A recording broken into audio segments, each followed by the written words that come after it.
So guys, now we are going to discuss about the virus. Keep it in mind one thing compulsory, that there will be definitely one question will arise from the virus. Virus के ऊपर एक question तो guaranteed आता ही है, भले उसके नाम, उसके एग्जाम्पल, साइंटिस्ट का नाम, उसकी ज्योमेट्री, डिसीज के नाम, एक क्वेश्चन तो पक्का आना ही वाला है वायरस के ऊपर. तो वायरस में आपको ऑलमोस्ट 12 कैरेक्टर पढ़ाऊंगा, 12 to 13 कैरेक्टर पढ़ाऊंगा. ये 7 कैरेक्टर है, बाद में और डिस्कस करते हैं. So let's discuss one by one character related to virus. First, virus do not find any place in 5 kingdom. Why? Because they are not completely living and they are placed at the boundary between living and non-living. जैसे RH Whittaker ने 5 kingdom बनाए, kingdom Monera, kingdom Protista, kingdom fungi, kingdom Plantae, kingdom animal. इन पांचों में virus को कहीं पे भी जगह नहीं मिली. जस्ट बिकॉज वायरस ये प्योरली लिविंग है, प्योरली नॉन लिविंग है, ऐसा नहीं. Viruses are placed between the viruses are placed at the boundary between living and non-living. They are not totally pure, they are not totally impure. Means they are not totally pure living, they are not pure totally pure in non-living. मतलब अगर हम देखें कि living की जो 5 features होते हैं, जैसे like growth, reproduction, metabolism, definite character होते हैं, consciousness and response to external stimuli, ये जो कैरेक्टर होते हैं, ये सभी कैरेक्टर वायरस में नहीं होते. इवन तो वायरस का तो खुद का प्रोटीन भी नहीं होता, वो प्रोटीन भी होस्ट सेल का यूज करते हैं, तो ऑब्वियसली उनको 5 किंगडम में से कहीं पे भी जगह नहीं मिलेगी. तो अगर आपको कभी कभी ऐसा एग्जांपल क्वेश्चन पूछा जाता है, which among the following organism is not placed at the 5 kingdom, तो कभी कभी ऐसा ऑप्शन होता है, 4 ऑर्गेनिज्म के नाम पूछे जाते हैं, लाइक क्लोरेला, यस, फिर पूछा जाता है मशरूम, फिर पूछा जाता है कैमल, और फिर पूछा जाता है एड्स वायरस. तो आप क्या सोचोगे? Chlorella is a algae, it is in the plant. Camel is a animal found in mammalia, ठीक है. फिर mushroom, it is a fungi. तो ये सब तो बेसिकली डिवाइड हो चुके हैं 5 किंगडम में. एड्स वायरस, ये तो वायरस है, तो वायरस किसी भी कैटेगरी में नहीं बैठता, तो AIDS virus will be correct answer. Second statement, the viruses are non cellular organism that are characterised by crystalline structure outside the living. ऐसा हमेशा कहा गया है कि viruses can not remain outside the body, but yes virus can remain outside the body. अब देखो corona period चल रहा है, तो एयर में भी तो वायरस होते ही हैं, ठीक है, साइंटिस्टों ने प्रूव भी किया हुआ है ये. तो वायरस अगर हमारी बॉडी में होता है तब वो होते हैं लिविंग फॉर्म में, तब वो होते हैं एक्टिव फॉर्म में जब इन्फेक्शन कॉज करते हैं. लेकिन अगर वायरस होस्ट सेल के बाहर होते हैं तब वो एक्टिव फॉर्म में नहीं होते, तब वो इनएक्टिव फॉर्म होते हैं, लेकिन रहते हैं. Yes. So viruses, whenever they are in the contact to the living organism, either plant, bacteria, human, doesn't matter, but whether the viruses are in contact with a living organism, that time they are in active stage. But whenever they are out of a living host, they are in inactive stage. Third character, after onset of a virus, this is very important feature. After onset of a virus, after onset of a virus in host cell, they take up machinery of host and kill them. अभी ये मान लो ये marker, ये virus है और ये मेरा head जो है होस्ट सेल. तो जैसे ही वायरस होस्ट सेल के अंदर एंट्री करता है, तो होस्ट सेल की जो मशीनरी होती है, एंजाइम्स, उनके बायोकेमिकल सब्सटेंस, उन सभी मशीनरी के ऊपर मतलब अटैक करता है वायरस, और फाइनली वायरस उसको मार देता है. किसको? होस्ट सेल को. Like AIDS virus. AIDS virus attack on a CD4 lymphocyte of a human being. We call cluster of differentia, molecular weight 4. That is called CD4 lymphocyte. तो AIDS virus जब उनके ऊपर अटैक करता है तो उनका पूरा मशीनरी खा लेता है और फाइनली CD4 lymphocyte को मार देता है. और CD4 lymphocyte हमारी इम्यूनिटी के सेल्स हैं, वो मर जाते हैं, फिर हमारी धीरे धीरे करके डेथ हो सकती है. नेक्स्ट है, the word virus was coined by the scientist called Louis Pasteur. Louis Pasteur कौन है? Louis Pasteur मतलब कौन थे? Louis Pasteur was the father of a microbiology because he has given several scientific you can say discoveries to the microbiology, golden era of microbiology. He is considered as a father of microbiology because of his good contribution in microbiology. And he called viruses are poisonous fluid. Louis Pasteur ने virus को क्या कहा है? Virus को Louis Pasteur ने कहा है poisonous fluid. मतलब ये एक ना जहरीला लिक्विड है. क्या है ये? एक जहरीला लिक्विड है जिसके अंदर चला जाए उसकी डेथ हो सकती है, लेकिन सभी वायरस से डेथ होती है ऐसा जरूरी नहीं है. नेक्स्ट, डीजे आयोनोस्की, याद रखिए, DJ Ivanovsky in 1892 recognised certain microbes causing tobacco mosaic disease. DJ Ivanovsky, आप ये याद रखिए, आइवानोस्की को फादर ऑफ वायरोलॉजी भी कहा गया है. Ivanovsky was the first person who found that there is a tobacco plant which is infected by the tobacco mosaic virus and the disease is called tobacco mosaic disease. एक याद रखिए, दुनिया का सबसे पहला जो वायरस था ना, yes, first virus was TMV, stand for tobacco mosaic virus, and it was causing which disease? Tobacco mosaic disease. World's first virus was a tobacco mosaic virus, which is a single stranded RNA virus, and this virus is causing disease called tobacco mosaic disease inside the which plant? Tobacco mosaic plant. तो दुनिया का सबसे पहला tobacco mosaic virus था, ये single standard RNA virus था, जिसको आइवानोस्की scientist ने डिस्कवर किया था. तभी हम आइवानोस्की को फादर ऑफ वायरोलॉजी भी कहते हैं. और ये virus tobacco mosaic disease cause करता है. ये they were smaller, means who were smaller? Viruses were smaller than the bacteria, and because they filter from the bacterial filter. अब हम ये देखिए, मान लो एक ये फिल्टर है हमारे पास, तो इस फिल्टर में से अगर हम एक लिक्विड पास करते हैं जिसके अंदर बैक्टीरिया है, तो यहाँ से जैसे पास करते हैं तो नीचे से पानी आता है, बैक्टीरिया नहीं आते, तो मतलब इस फिल्टर में बैक्टीरिया, या इस फिल्टर में से बैक्टीरिया पास नहीं हो सकते, बिकॉज इसकी पोर साइज बैक्टीरिया से काफी छोटी है, तो बैक्टीरिया यहाँ से पास नहीं कर सकते. लेकिन अगर हम उसी सैंपल में, उसी वाटर में अगर हम वायरस मिला दें और यहाँ से पास करें, तो बैक्टीरिया यहाँ पे रह जाएंगे लेकिन वायरस नीचे आ जाएंगे. तो मतलब क्या होता है, वायरसेस बैक्टीरिया से काफी छोटे हैं, क्योंकि वो ऐसे फिल्टर में से पास हो सकते हैं जिसमें बैक्टीरिया पास नहीं हो सकते हैं, तो उन्हें हम कहते हैं they are smaller than the bacteria. Next, M.W. Beijerinck, ये इनका डेमोन्स्ट्रेशन देखिए. M.W. बेजेरिंग in 1898 demonstrated that tobacco plant having tobacco mosaic disease called contagion vivum fluidum. जैसे आइवानोस्की साइंटिस्ट ने पहली बार टोबैको वायरस की डिस्कवरी की थी, सेम बेजेरिंग साइंटिस्ट ने उस डिस्कवरी को आगे कंटिन्यू किया. मतलब आइवानोस्की साइंटिस्ट ने ये प्रूव किया कि टोबैको मोज़ेक डिसीज जो है वो टोबैको वायरस से होती है. लेकिन एमडब्ल्यू बेजेरिंग ने इस चीज को प्रूव किया, और एमडब्ल्यू बेजेरिंग ने, अब ये समझ लीजिए, बेजेरिंग ने एक फेमस सेंटेंस दिया होता, viruses are contagium vivum fluidum. वीवम का मतलब होता है पॉइजन, जो लुइस पास्टर ने भी कहा. लुइस पास्टर ने क्या कहा था? Poisonous fluid. वीवम मतलब पॉइजन, फ्लूइडम मतलब फ्लूइड. यस, लेकिन बेजेरिंग ने कहा it is a contagium vivum fluidum, मतलब ये कांटेक्ट में आने के बाद पॉइजन के जैसे काम करते हैं और हमारी बॉडी में पॉइजन फॉर्म हो सकता है वायरस के कारण. Beijerinck says that viruses are contagium vivum fluidum. Contagium when it comes in contact. Vivum means poison. Fluidum means jelly-like. Yes.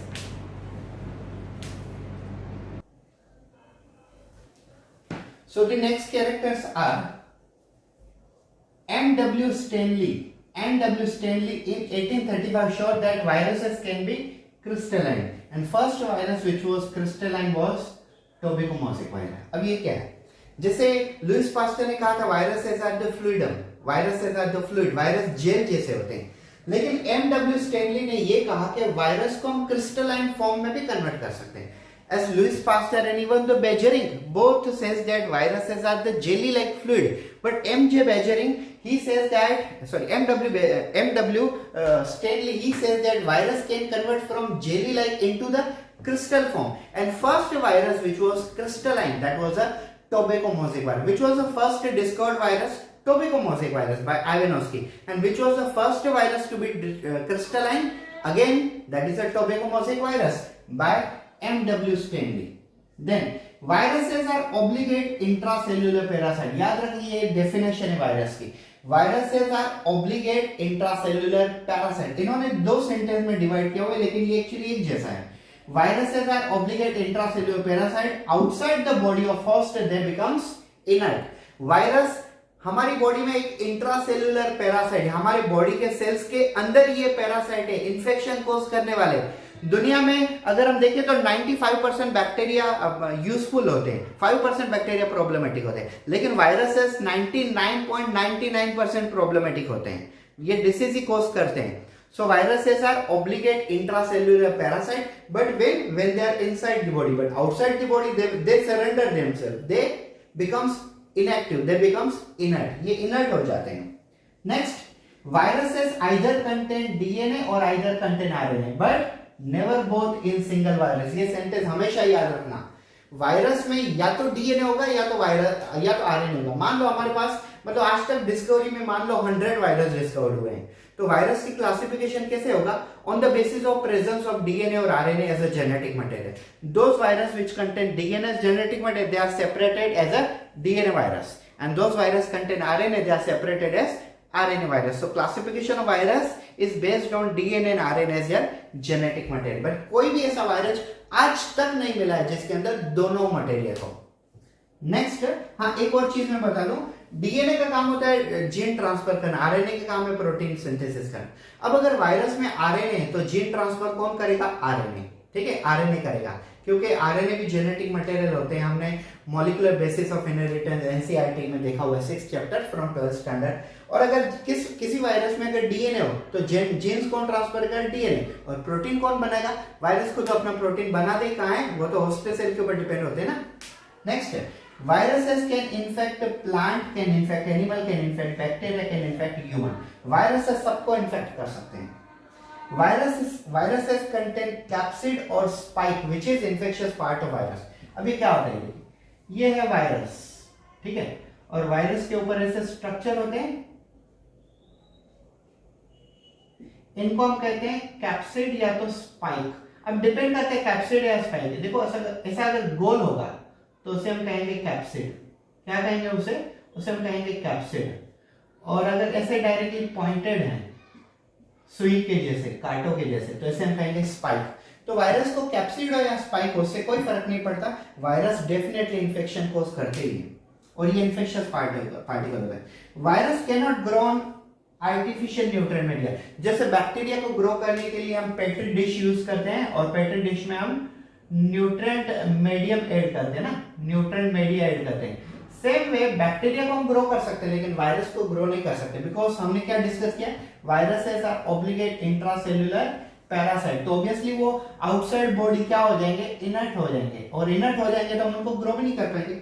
Next, viruses may be circular, may be polygonal, may be polyhedral geometry. तो virus की geometry कुछ भी हो सकती है, circular, polygonal, polyhedral, etcetera etcetera.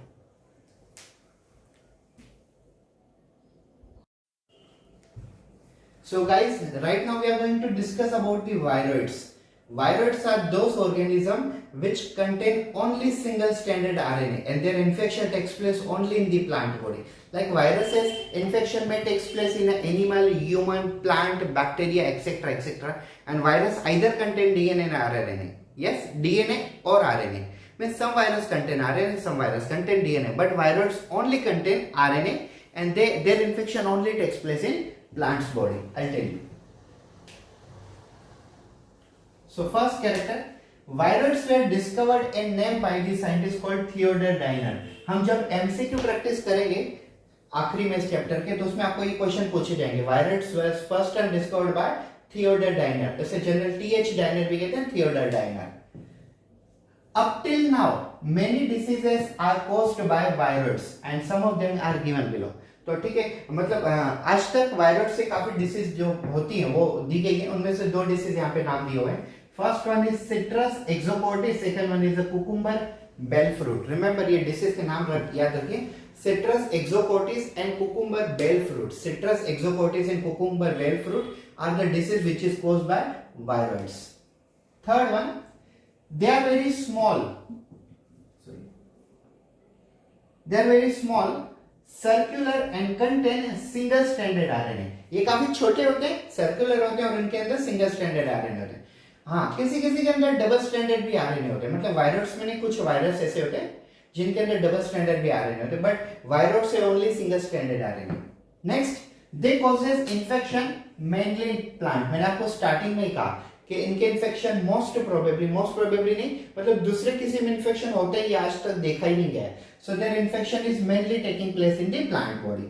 Next, the first virus was discovered was PSTV. मतलब दुनिया में जो सबसे पहला वायरस था वो था PSTV. उसका फुल फॉर्म है potato spindle tuber virus. PSTV stands for potato spindle tuber virus and it causes disease in potato plant. Potato के अंदर जो डिसीज होता है उसे हम कहते हैं PSTV potato spindle tuber virus. अब ये देखिए potato spindle tuber virus is composed of 359 nucleotide. अब न्यूक्लियोटाइड हम कैसे डिस्कस करेंगे. ये देखिए ये है आरएनए का स्ट्रैंड. इसमें नाइट्रोजन है like sugar adenine and then there is a sugar available, that is pentose sugar, and then there is a phosphate group is available. So this total point is called nucleotide. तो यह है पूरा nucleotide. तो इसके RNA के अंदर कितने nucleotide हैं. 359 न्यूक्लियोटाइड, मतलब काफी बड़ा लंबा है nucleotide. And thus has a 10 times less genetic material compared to the smallest virus. तो मतलब एक छोटा सा जो वायरस होता है वो वायरस से इनका जेनेटिक मटेरियल में 10 टाइम लेस न्यूक्लियोटाइड है. तो मतलब समझ लो अगर इनके अंदर 359 न्यूक्लियोटाइड है तो एक वायरस के अंदर कितने हो सकते हैं. Near about 3590 nucleotide. करेक्ट है. 10 टाइम मोर हो गया ना वो. So this is about the virus. फिर से एक बार शॉर्ट में देख लीजिए. Virus were discovered and named by the first time Theodor Diener in 1971. Up till now, several plant diseases are caused by viruses. Some of them are given below, like Citrus exocotis and cucumber bell fruit. They are small, circular, and containing single-stranded RNA. They causes infection most probably or mainly in the plant. The first virus was a PSTV, that stands for potato spindle tuber virus, which causes diseases in potato plant. And PSTV is composed by 359 nucleotide, which is at least 10 times smaller than the smallest known virus. So if they are having a 359 nucleotide, so virus must contain 3590 nucleotide. So now we are going to discuss about the prions. So what are actually the prions? Prions, ये देखिए, in a modern medicine, it means in modern medical science. आजकल तो जो medical science है उससे. In modern medicine, certain neurological conditions or diseases were found to be transmitted by abnormally folded protein called prion. मतलब ये कहा गया है कि आजकल के जो modern medicine है उसमें कुछ ऐसे न्यूरोलॉजिकल कंडीशंस या तो न्यूरोलॉजिकल डिसीज पाए जाते हैं जो कि एक फोल्डेड प्रोटीन के कारण होते हैं और उस प्रोटीन को कहा जाता है प्रायन. जैसे हमें पता है, as we know that bacteria contain DNA RNA both. DNA for transmission of genetic material and RNA for protein synthesis. Viruses either contain DNA or contain RNA but never both. Viroids contain only RNA, but prion neither have a DNA nor have a RNA. They have only folded protein and they are responsible for causing some neurological condition or neurological diseases, means related to brain diseases. Second point, in 1982 scientist Stanley Ben Prusiner found the prion. इन्होंने prion की discovery की थी और उन्होंने कहा था prions are nothing but proteinaceous infectious particle. Prion एक protein से बना हुआ पार्टिकल है और वो इन्फेक्शन कॉज करता है. ये स्टेनले बेन प्रोसिनर ने 1982 में कहा था. Actually before the Stanley Ben Prusiner this particle was started to be searched in 1950 only, but in 1982 it was clearly proved that it is a proteinaceous infectious particle by the Stanley Ben Prusiner. ये एक neurologic scientist थे और brain surgeon भी थे. The prions are similar to the size of virus. ये important features है. Prions are similar to the size of a virus. Viruses are smaller than the bacteria, but viruses are not true living. They are placed at the boundary between living and non-living. And prions are equal to the size of a viruses. So whatever the sizes of viruses are found, so similar will be the sizes of prions also. Fourth character, the disease caused by prion is called BSE. What is that BSE stand for? BSE stand for bovine spongiform encephalopathy. Bovine spongiform encephalopathy, and commonly we called it as a mad cow disease in cattle. तो प्रायन से जो disease होती है उसे generally कहा जाता है BSE, मतलब बोवाइन स्पॉन्जिफॉर्म एनसेफेलोपैथी. एक चीज आप याद रखो, अगर आप में से कोई एनसीईआरटी के पुराने बुक्स ओल्ड बुक्स यूज कर रहा है तो ये चीजें नहीं दी होगी. ये जो 2021 से जो नए प्रिंटेड बुक्स है 2020-21 से, ये नए प्रिंटेड बुक्स में आपको प्रायन दिखेगा, और आपको अगर नए बुक्स में प्रायन है तो मतलब सिलेबस में भी है, याद रखो, ठीक है। So the disease caused by prion is a bovine spongiform encephalopathy and we commonly called it as a mad cow disease in cattle. तो बोवाइन स्पॉन्जिफॉर्म एन्सेफलोपैथी का ही नाम है mad cow disease in cattle, लेकिन human being में उसका क्या नाम है? In human being it causes a disease called Creutzfeldt-Jakob disease. This is called Creutzfeldt-Jakob disease. This is neurological disease which takes place inside the brain of human being. फिर से एक बात सुन लीजिए.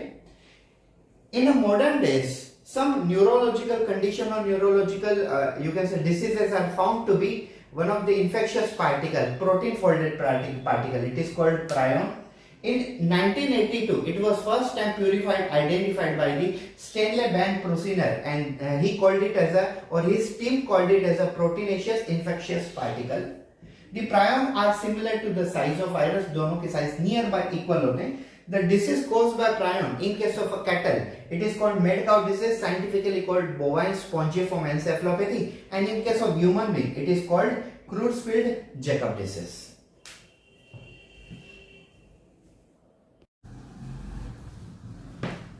So now we are going to discuss about the last topic of our this chapter, that's called as a lichen. तो क्या होते हैं lichen?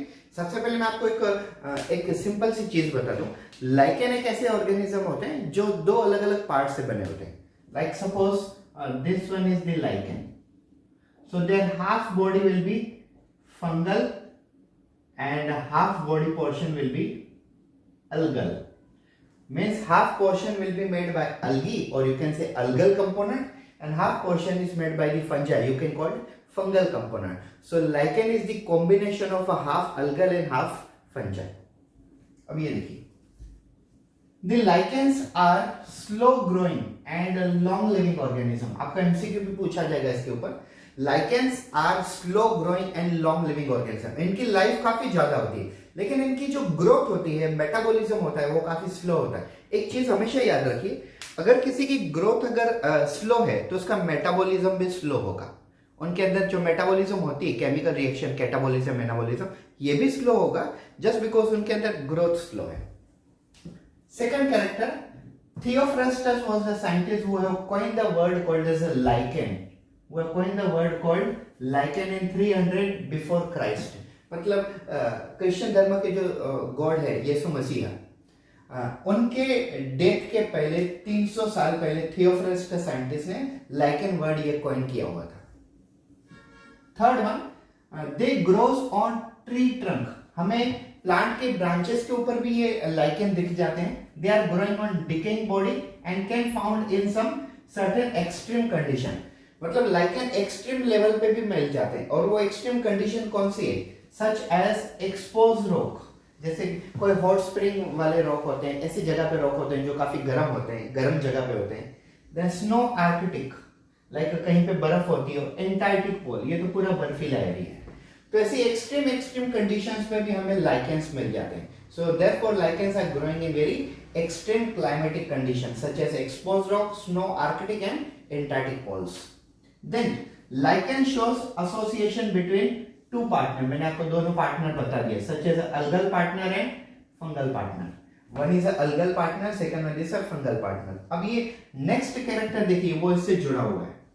The algal component is called phycobiont or photobiont. अब ये जो algal component है, इसे क्या कहा गया है? इसे कहा गया है phycobiont. There are two portion. One is algal component, second one is fungal component. Algal component is called as a phycobiont or photobiont. I'll tell you why.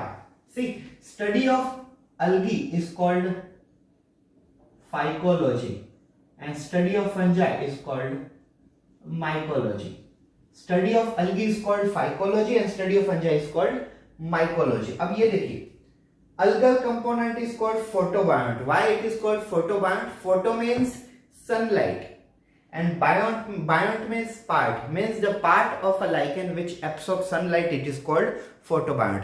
lichen का वो वाला part जो sunlight absorb करता है उसे हम कहते हैं photobiont. It is also called as a phycobiont because phyco means algae and biont means part of a algae. Part of algae is called phycobiont. It is also known as a photobiont because it is involved in sunlight absorption and doing photosynthesis. And the part of fungi is called mycobiont because myco is related to fungi and biont is related to part. Because study of fungi is called mycology and study of algae is called as a phycology. That is why it is divided into this character. Then they are sensitive to air pollution and generally do not grow in a cities. Generally अगर हम देखें तो city villages से ज्यादा city में ज्यादा pollution होता है. अब विलेजेस में पॉल्यूशन एक्चुअली होता ही नहीं है, लेकिन आजकल विलेजेस में भी इतने सारे व्हीकल हो गए तो पॉल्यूशन वहां पे भी बनता है. लेकिन compare to the villages city have a more vehicles and there is a more pollution. So city have a more pollution, so lichen generally do not grow nearby the city just because they are very sensitive to the air pollution. Hydrogen sulphide का भी actually indicator है. Hydrogen sulphide जहां पे होते हैं वो यहाँ पे ग्रो नहीं होते हैं. They are thalloid and thallus में be bluish greenish in colour. ठीक है, अब ये क्या है, ये है थैलोइड. थैलोइड का मतलब क्या होता है, मैंने आपको कल भी बताया था, मतलब पिछले लेक्चर में भी बताया था. बेसिकली थैलोइड का मतलब क्या होता है, when a particular plant body is not differentiated into root, stem and leaves, it is called thalloid. When a particular plant body is not differentiated into root, stem and leaf, it is called thalloid. So इसमें भी algae है and algae क्या होती है, algae plant body होती है. तो algae तो thalloid ही होते हैं क्योंकि algae के अंदर root, stem and leaves नहीं दिखते हैं. So lichens are also thalloid and their thallus में भी bluish greenish in color. Depend कि उनके अंदर पिगमेंट कौन सा है, वो कलर हो सकते हैं. अब यहाँ पे ये 8th पॉइंट लिखिए. Some lichens have additional pigment. Additional pigment may have a yellow pigment, may have a orange pigment, may have a brown pigment, may have a black pigment. So this topic is about lichen. फिर से एक बार fastly सुन लीजिए. They are slow growing and long living organism. Theophrust, the first person who coined the word lichen. They may grow on a tree trunk, may grow on a decaying body, means dead body, may found in some extreme climatic conditions such as exposed rocks, snow, Arctic area and Antarctic pole.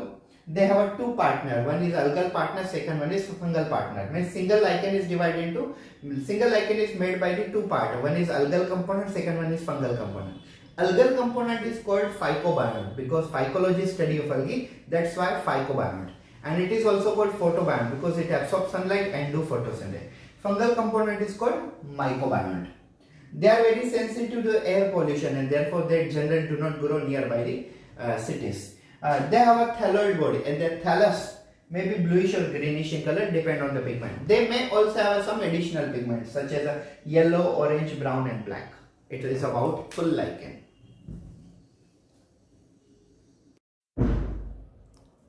Hello students, तो इस वाले lecture में मैं revision लेके आया हूँ जो कि हम सिर्फ 10 मिनट्स में कंप्लीट कर लेंगे पूरे चैप्टर का. So we were talking about the chapter second from the 11th standard CBSE, that is a biological classification. So we started with the introduction that actually classification is very, you can say, mandatory or very essential to classify every organism on the earth.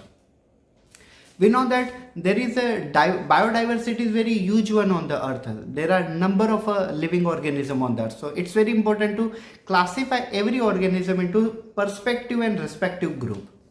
So at the beginning there was a first person called Carolus Linnaeus. He started classifying every organism into two categories like Animalia and Plantae. Then one person came called as Haeckel.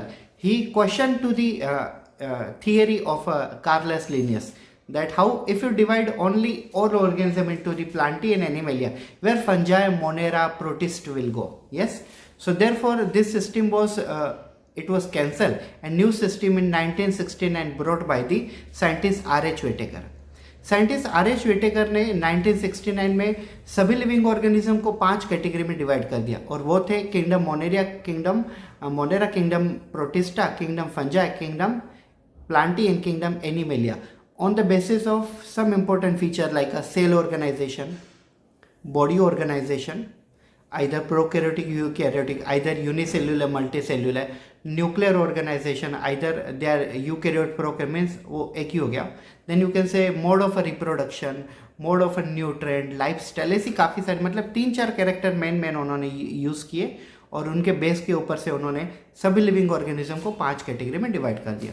उसके बाद Karl whose scientist आए थे जिन्होंने 1990 में 1990 में सभी organism को divide किया 3 कैटेगरी में, आर्चियोबैक्टीरिया, यूबैक्टीरिया और यूकेरिया। यूकेरिया में उन्होंने सभी यूकेरियोट को रखा और आर्चियोबैक्टीरिया में उन्होंने बेसिकली आर्चियोबैक्टीरिया को रखा, मतलब एक्सट्रीमोफाइल्स को रखा, और यू बैक्टीरिया में ट्रू बैक्टीरिया को उन्होंने डिवाइड किया। लेकिन सबसे जो बेहतर टेक्निक है वो आर.एच. विटेकर की थी, 5 डोमेन सिस्टम या तो 5 किंगडम सिस्टम। उसके बाद हमने सभी ऑर्गेनिज्म के बारे में कुछ कैरेक्टरिस्टिक्स डिस्कस किए, जस्ट लाइक मैं सभी के 5 कैरेक्टर आपको बेसिकली बता देता हूँ। We started with the kingdom Monera. What was kingdom Monera? All the bacteria are placed under the kingdom Monera. They are unicellular prokaryotic organism, may be motile, may be non-motile. They can cause infection to the human being, can cause infection to the plant. Study of bacteria is called bacteriology. Robert Koch is considered as a father of bacteriology. Bacteria also studied under microbiology. Bacteria belongs to the kingdom Monera. Bacteria had 2 different type. One was a archaeobacteria, second one was a eubacteria. We discussed some example of archaeobacteria: thermoacidophile, barophile, psychrophiles, acidophile, methanogen, etc., etc. We also discussed smallest organism on the earth in Monera, that was a mycoplasma, organism which is without cell wall or cell wall lacking bacteria, and which can survive without oxygen also. Then we discuss about the protista. What was the protista? Protista unicellular but eukaryotic organism. They may be found in water, may be found somewhere else, but most probably protista are aquatic, like amoeba, paramecium. ठीक है, amoeba, paramecium, parasite, और malaria generally जिससे होता है Plasmodium, वो भी parasite में ही generally enter करता है। अभी इनके भी बहुत सारे क्लास हैं। डाइनोफ्लैजिलेट्स होते हैं, यूग्लिनोइड्स होते हैं, एनिमल लाइक प्रोटिस्टा होते हैं, प्लांट लाइक प्रोटिस्टा होते हैं। ठीक है, तो ऐसे ऐसे काफ़ी सारे टाइप होते हैं। उसके बाद हमने देखा fungi. What are fungi? Fungi are eukaryotic, may be unicellular, may be multicellular. Unicellular like a yeast, multicellular like a mushroom. ठीक है, fungi generally complete body of fungi is called as a mycelium. Like a body of mushroom, mycelium has a 3 part: stipe, gills, and pilus. Yes, and we discussed that yeast is a unicellular fungi which have a thread-like structure called as hyphae. Hyphae may be in some cases. Cytoplasm of fungi produce many hyphae, many nucleated, multinucleated. We call koinocytic hyphae or koinocytic fungi. We discussed there are 4 categories of fungi like ascomycete, basidiomycete, deuteromycetes, and you can say phycomycete. Phycomycete, ascomycete, basidiomycetes, and deuteromycete. Then we discuss about the 4th the category, kingdom Plantae. Kingdom Plantae, all the members of kingdom Plantae are generally they are eukaryotic. Some are unicellular but maximum are multicellular. They are green in color just because they contain chloroplast and chlorophyll pigment, can do photosynthesis, and they are eukaryotic in nature. They are divided into 5 main groups like algae, commonly we call thalloid, bryophyte, we commonly called amphibian plant, pteridophyte, we commonly call them as the first corpuscular plant on earth, angiosperm which are closed seed plus flowering plant, gymnosperm which are open seeded. Then we discuss about kingdom Animalia. All the members of kingdom Animalia are eukaryotic multicellular organism. There is no any unicellular. They all are multicellular. They show cell, tissue, organ and organ system level of organization. They are having well developed sensor and motor kind of a system. We call sensory and motor neural system. And there is a pumping organ, heart is also present. All the animals are not containing cell wall, and they are having primary membrane as a cell membrane only. Most of all them are sexually reproducing organism, and there is a huge variety in the Animalia. Some are found in water, some are in the air, some are on the terrestrial ground, some are on the branches of trees. Some can comes from water to the land, can also go from back land to the water. So that's about basic about the Animalia. हम chapter सीखेंगे Plantae और animalia, काफ़ी बड़े बड़े chapter हैं, मतलब उनमें काफ़ी डिटेल में डिस्क्राइब किया हुआ है, मेरा कहने का मतलब है. And then we discuss about a cellular organism like viruses. Virus के बारे में हम कुछ डिस्कस कर लेते हैं. Viruses are obligate intracellular parasite, cannot live without living cell. Inside the living cell they are active, but outside the living cell they becomes inactive or inert. Virus word was first time coined by the scientist called Louis Pasteur, who is father of microbiology, has given lots of contribution in microbiology, in golden era of microbiology. Ivanovsky is called father of virology because he discovered the first virus which was causing infection called tobacco mosaic disease in the tobacco plant. Yes, the virus was a TMV, tobacco mosaic virus. Virus either contain DNA or either contain RNA, but never both in single virus. Yes, on the basis of RNA or DNA component, they are classified DNA virus or RNA virus. Virus cannot grow on artificial media. They has to be grown natural media only. Like suppose if you wanted to grow some virus, if it is animal virus, then you can grow them in a blood agar. Yes, blood agar is a one type of nutrient medium in which there is nutrient is replaced by the blood. So that's called as a blood agar. And then we discuss about viroids. Viroids are the smallest organism, smaller than the viruses. They are containing only single stranded RNA. It is only infecting to the plant. Yes, like a first viroid was a PSTV, potato spindle tuber viroids, which was discovered by Theodor Diner. Then we discuss about the prion. Prions are the infectious agent. They are not containing DNA, not containing RNA. It was first time discovered by the Stanley Benjamin Prusiner, one of the neurologists in America, and he discovered that organism which was causing Creutzfeldt-Jakob disease. Creutzfeldt-Jakob disease in human being, and in case of cow or any other cattle, it is causing mad cow disease, which is also called a BSE, bovine spongiform encephalopathy. Bovine spongiform encephalopathy. And at the end, we discuss about the lichen. What are lichen? Lichens are the one single organism which is combination of a half algae and half fungi. Yes, algal portion is called phycobiont or photobiont as it absorbs the light, and fungal portion is called mycobiont. This is lichen. Lichens are very slow growing and long living organism, and they are very sensitive to the air pollution. Therefore, you will not find maximum lichen in the cities because they are growing away from the city, nearby the villages, because they are sensitive to the air pollution. They are also sensitive to the you can say number of pollutions. Most probably air pollution related to gas, and number of pollution means air pollution only, not water or sound, or you can say radiation. It's most probably related to air pollution, but different variety of gases.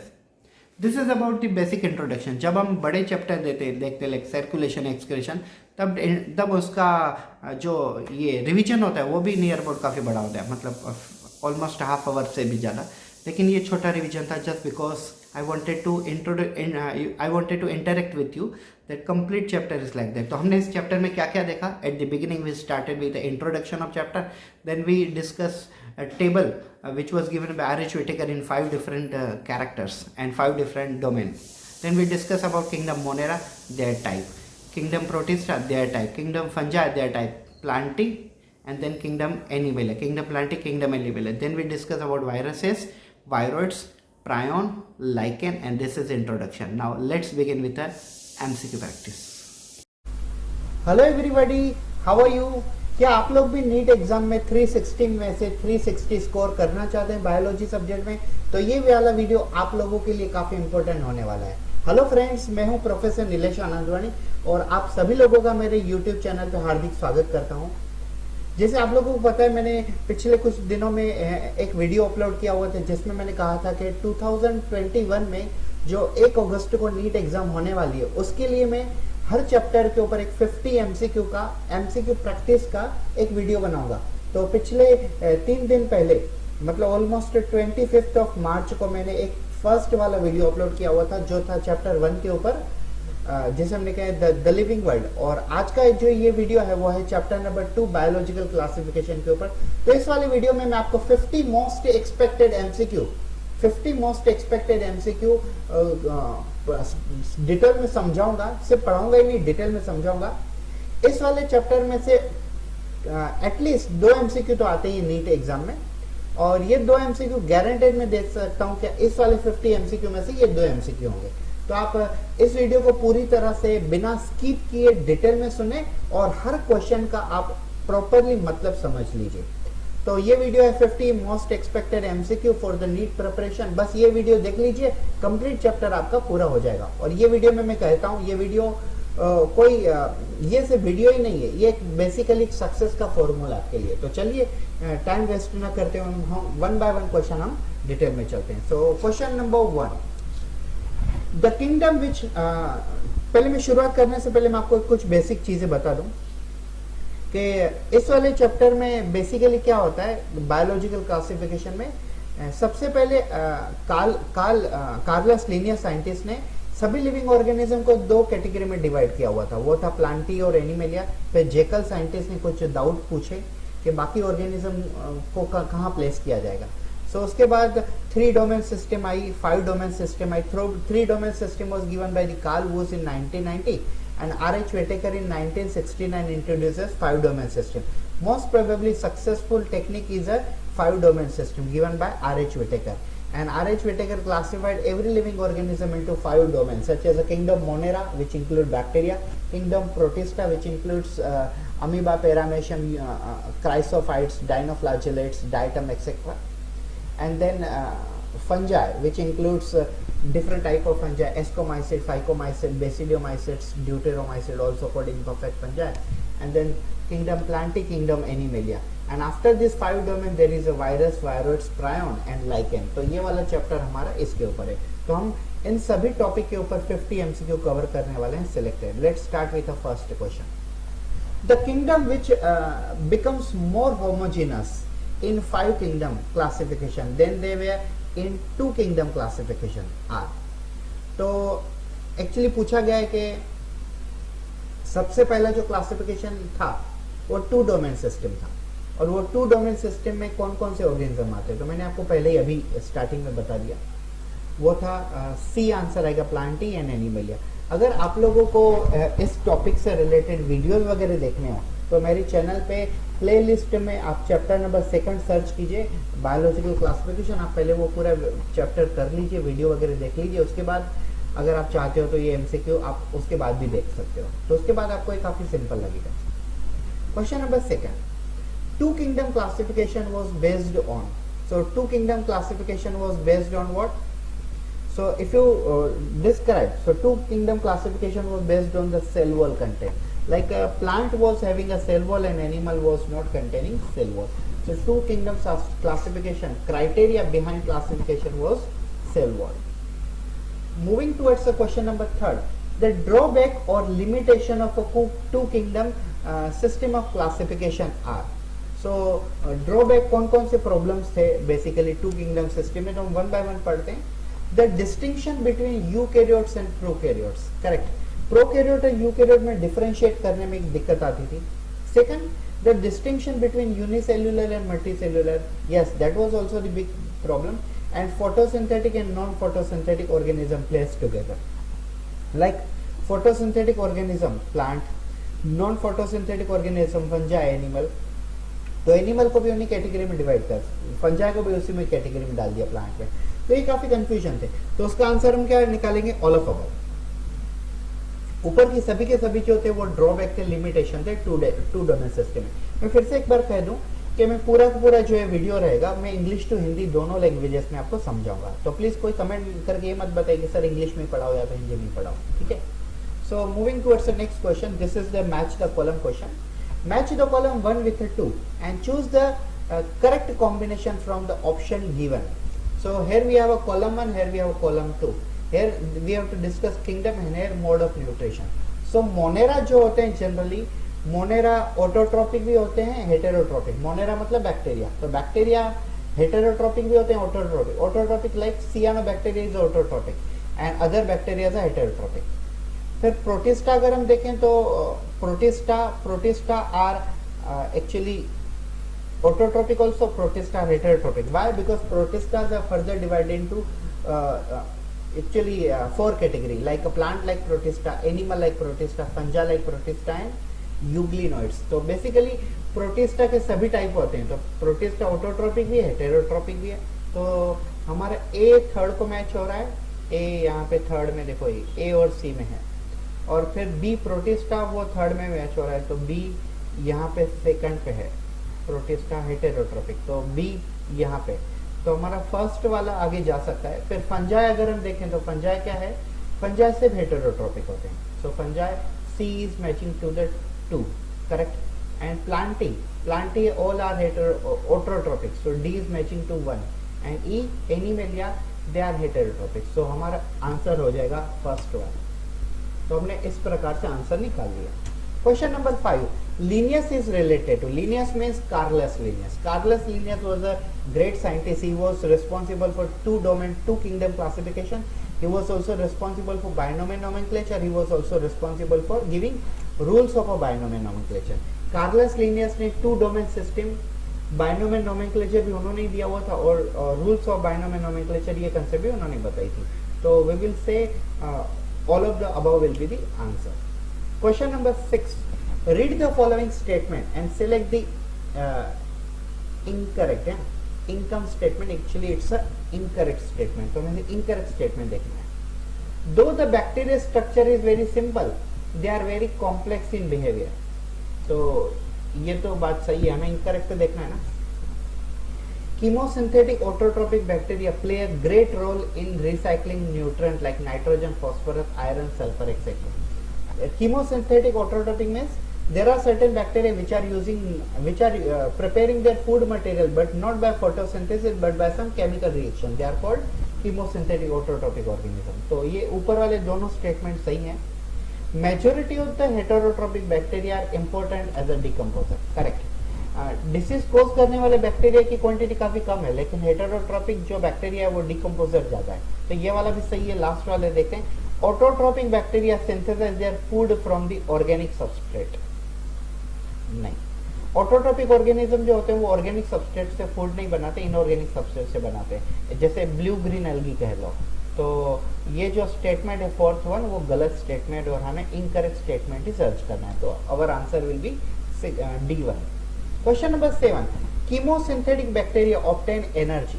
सो पिछले वाले question से ये basically directly correlated है.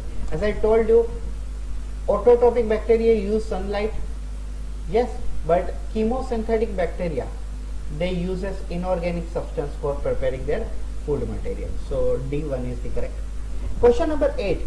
Under unfavorable condition, bacteria reproduces by. So actually अगर हम normal condition देखें तो bacteria normal condition में बाइनरी फिजन करते हैं, लेकिन अगर बैक्टीरिया अनफेवरेबल कंडीशन में चले जाएं, जैसे टेम्परेचर बढ़ गया, पीएच बढ़ गया, ठीक है, तो ऐसे क्लाइमेटिक कंडीशन में बैक्टीरिया अपने आप को सर्वाइव करने के लिए उनके अंदर से एक ऑर्गेनिज्म प्रोड्यूस करते हैं जिनको हम कहते हैं स्पोर. तो बैक्टीरिया स्पोरुलेशन स्टेज में जाके स्पोर प्रोड्यूस करते हैं. और स्पोर जब स्पोर जनरली टेम्परेचर, हीट और पीएच इन सबको कंट्रोल करने के लिए, इन सब के अंदर सर्वाइव करने के लिए फ्लेक्सिबल होते हैं. और जब कंडीशन फिर से फेवरेबल हो जाती है तो बैक्टीरिया स्पोर जो होते हैं वो फिर से बैक्टीरिया में कन्वर्ट हो जाते हैं. जैसे स्पॉन्ज अनफेवरेबल कंडीशन में जेम्यूल में कन्वर्ट होते हैं, ऐसे ही बैक्टीरिया स्पोर में कन्वर्ट हो जाते हैं. तो answer of question number 8 will be D spore. Okay, are you getting what did I said? The question is that under unfavorable condition bacteria reproduce by. So when condition is a favorable, bacteria undergo binary fission, but when condition is unfavorable, bacteria produce their small organelle that we called as a spore, because spores are resistant to temperature, too much of heat. They are resistant to the change in pH also. When the condition becomes again normal, they again convert from spore to the bacterium. So answer of question number 8 is D. Question number 9. Archaeobacteria are specialized type of bacteria since they live in some of the you can say harsh habitat such as extreme salty area are called. तो आर्चियोबैक्टीरिया मतलब जो ancient bacteria थे वो bacteria कुछ ऐसे extreme condition में पाए जाते हैं. उनमें से एक एक्सट्रीम कंडीशन के बारे में पूछा गया है, सोल्टी एरिया. तो सोल्टी एरिया में जो बैक्टीरिया पाए जाते हैं उनको हम क्या कहते हैं? उनको हम कहते हैं हेलोफाइल्स. ठीक है. Bacteria which are archaeobacteria, ancient bacteria, they are generally found in different variety where we human being at least can't grow, can't survive. Therefore, they are basically called as the archaeobacteria or extremophile. For example, if bacteria found in salty area, they are called halophiles. If bacteria found in methane, they are called methanogen. If bacteria found in a high temperature and acidic area, then they are called thermoacidophiles. So our answer of question number 9 is A, halophiles. Question number 10. Most abundant microorganisms are.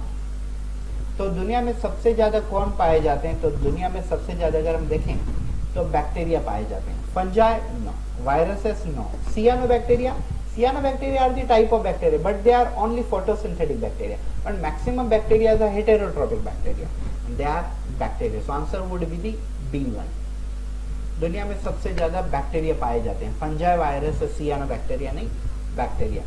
तो ये वाले हमारे 10 question हो गए। I hope so आप लोगों को मजा आ रहा होगा, एंजॉय कर रहे होंगे आप इस चैप्टर को। अगर आपने पूरी तरह से पढ़ लिया होगा तो आपको ये क्वेश्चन काफी इजी लगते होंगे, लेकिन अगर नहीं पढ़ा होगा तो आपको शायद दिमाग से बाहर भी जाते होंगे। लेकिन ऐसा नहीं होगा, दिमाग से बाहर नहीं जाएंगे, सिर के ऊपर से नहीं जाएंगे, क्योंकि आपको आनंदवाणी सर पढ़ा रहे हैं, ठीक है। तो ये जो क्वेश्चन है उनको मैं सिंप्लिसिटी से आपको एक्सप्लेन करते जा रहा हूँ और हम बेसिकली अंडरस्टैंडिंग करते जा रहे हैं। तो हमने ऑलमोस्ट 20%, मतलब आउट ऑफ 50 में से 10 क्वेश्चन को हमने क्लियर कर लिया हुआ। तो moving towards question number 11, Nostoc and Anabina can fix atmospheric nitrogen in specialized cell is known as. So as I told you about the cyanobacteria, cyanobacteria have a type called Nostoc and Anabina. They are photosynthetic bacteria and they are also able to store their nitrogen in one organelle, and the name of organelle is called heterocyst. They are the type of bacteria which are working as a nitrogen fixing bacteria, especially in the paddy field or rice field. Nitrogen fixing करने में सियानोबैक्टीरिया काफी आगे हैं और इनके जो type है Nostoc और अनेबिना, ये नाइट्रोजन फिक्स करते हैं और हेटेरोसिस्ट नाम के ऑर्गन में स्टोर करते हैं। ये जनरली चावल की जो खेती होती है, पेडी स्ट्रो या तो राइस कैलॉप, तो राइस की जो खेती होती है उसके अंदर इनका काफी अच्छा रोल होता है as a fertiliser. Moving towards question number 12, the member of Monera have a cell wall made up of a polysaccharide plus amino acid. Which member Monera lacks cell wall? तो हमारा बेसिकली क्वेश्चन ऐसा है कि generally जो Monera है, मतलब bacteria, उनका cell wall polysaccharide और अमाइनो एसिड से बना हुआ है। तो ऐसे कौन से मोनेरा कैटेगरी में आते हैं जिनके अंदर सेल वॉल ही नहीं है? तो अगर आपको याद होगा तो मैंने आपको लेक्चर में बताया था, smallest bacteria on the earth is a mycoplasma and mycoplasma are the bacteria which do not have a cell wall. mycoplasma दुनिया के सबसे छोटे बैक्टीरिया होते हैं और इनके अंदर सेल वॉल भी नहीं होता है। अगर आपसे कोई पूछे कि दुनिया का सबसे छोटा लिविंग ऑर्गेनिज्म कौन सा है, तो आप कह सकते हो बैक्टीरिया। लेकिन ये पूछता है कि बैक्टीरिया में से सबसे छोटा कौन है, तो आप कह सकते हो माइकोप्लाज्मा। तो माइकोप्लाज्मा दुनिया में सबसे छोटे से छोटे लिविंग ऑर्गेनिज्म है और ये बैक्टीरिया कैटेगरी में आते हैं और इनके अंदर सेल वॉल नहीं होता है। इसके लिए हम इनको ग्राउंड स्क्रीनिंग भी नहीं कर सकते। Question number 13, which type of bacteria plays a great role in the recycling nutrient? So generally कौन से बैक्टीरिया होते हैं जो रिसाइकलिंग करने में इंपॉर्टेंट रोल प्ले करते हैं? आर्चियोबैक्टीरिया नहीं, archaebacteria ancient bacteria, why they would involve in recycling? Photosynthetic autotrophic bacteria, photosynthetic autotrophic bacteria तो एक ही है जिसको हम कहते हैं ब्लू ग्रीन algae। लेकिन अगर हम ये देखें chemosynthetic autotrophic bacteria, so chemosynthetic autotrophic bacteria, ये वाला आंसर सही हो जाएगा because these are the bacteria which are undergoing chemical reaction and preparing their food materials. So answer of question number 13 will be chemosynthetic autotrophic bacteria. तो आप question समझ गए होंगे आई थिंक सो। कौन से ऐसे बैक्टीरिया है जो नाइट्रोजन रिसाइकलिंग करने में, नाइट्रोजन की रिसाइकलिंग करने में इंपॉर्टेंट रोल प्ले करते हैं? तो आर्चियोबैक्टीरिया फोटोसिंथेसिस करते हैं और दूसरे वाले जो फोटोसिंथेटिक ऑटोट्रोपिक होते हैं वो तो फूड बनाते हैं अपना फोटोसिंथेसिस करके, लेकिन केमिकल रिएक्शन करके जो खुद का फूड बनाते हैं वो होते हैं कीमोसिंथेटिक ऑटोट्रोपिक बैक्टीरिया। जैसे सल्फर यूज करने वाले बैक्टीरिया थायोबैसिलाई, आयरन यूज करने वाले बैक्टीरिया फेरोबैसिलाई। तो ये वाले जो बैक्टीरिया होते हैं वो कीमोसिंथेटिक ऑटोट्रोपिक होते हैं। तो आंसर हो गया C. Question number 14, which bacterias are most abundant in nature? दुनिया में सबसे ज्यादा बैक्टीरिया कौन से प्रकार के पाए जाते हैं, हमें ये पूछा गया।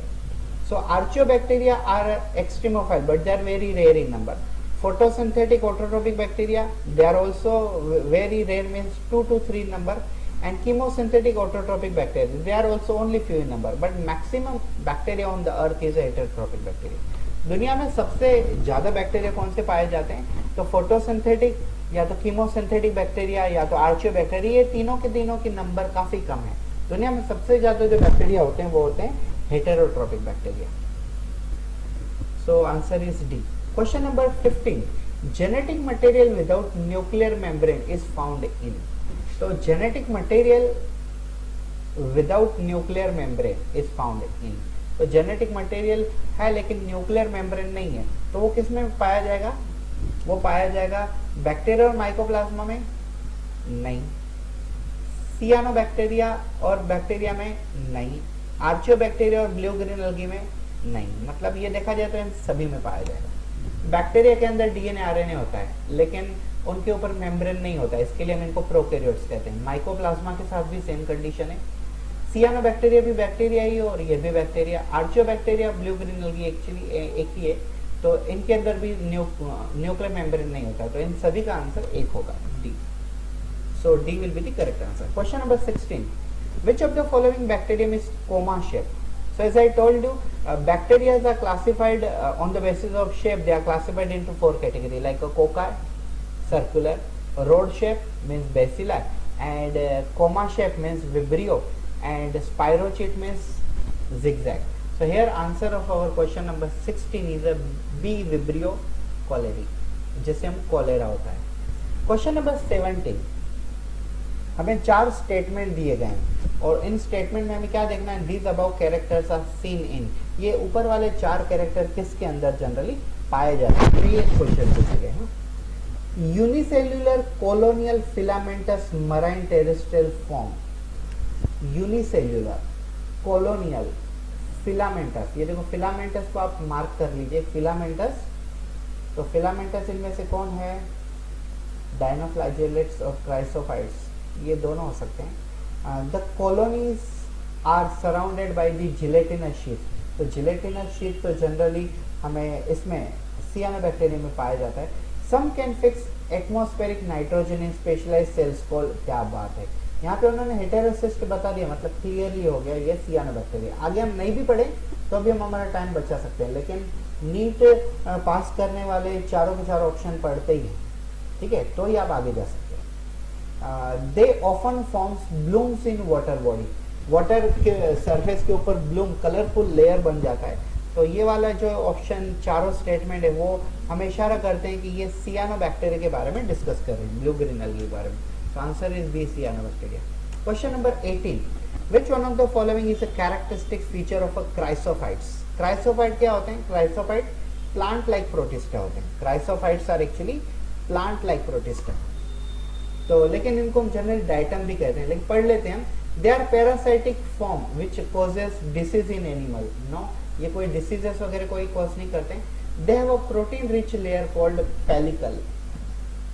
No, actually they are commonly called as a diatoms. Yes, तो इनको हम कॉमनली डाइटम कहते हैं। They are saprophytic protist. Saprophytic means which growth on dead and decaying material.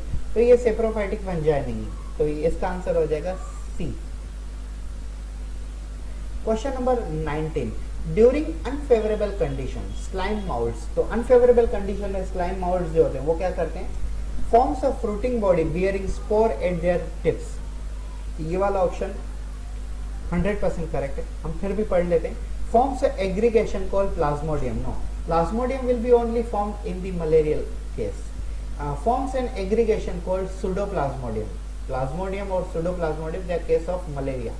Both A and B are not the answer because you can't select the B one. So answer according to me is here A. During unfavorable conditions slime molds. Unfavorable condition में slime molds क्या करते हैं? तो slime molds unfavorable condition में अपनी body में से spore produce करते हैं। जैसे बैक्टीरिया अनफेवरेबल कंडीशन में स्पोर प्रोड्यूस करते हैं, वैसे ही ये भी करते हैं। सो आंसर ए हो गया। Question number 20. Parasitic amoeboid protozoan is. So who are the parasitic amoeboid? So parasitic भी है और amoeboid protozoan भी है। मतलब इसका आंसर सिंपली क्या हो जाएगा हमारे सामने? इसका आंसर हो जाएगा एंटामीबा। जैसे हमें पता है कि अमीबा क्या कोज करते हैं? अमीबा इन्फेक्शन कोज करते हैं, अमीबियोसिस। तो अमीबियोसिस जनरली किससे होता है? एंटामीबा हिस्टोलिटिक ऑर्गेनिज्म से होता है। सो answer is C, Entamoeba histolytica. Entamoeba histolytica is a complete zoological name of this protista.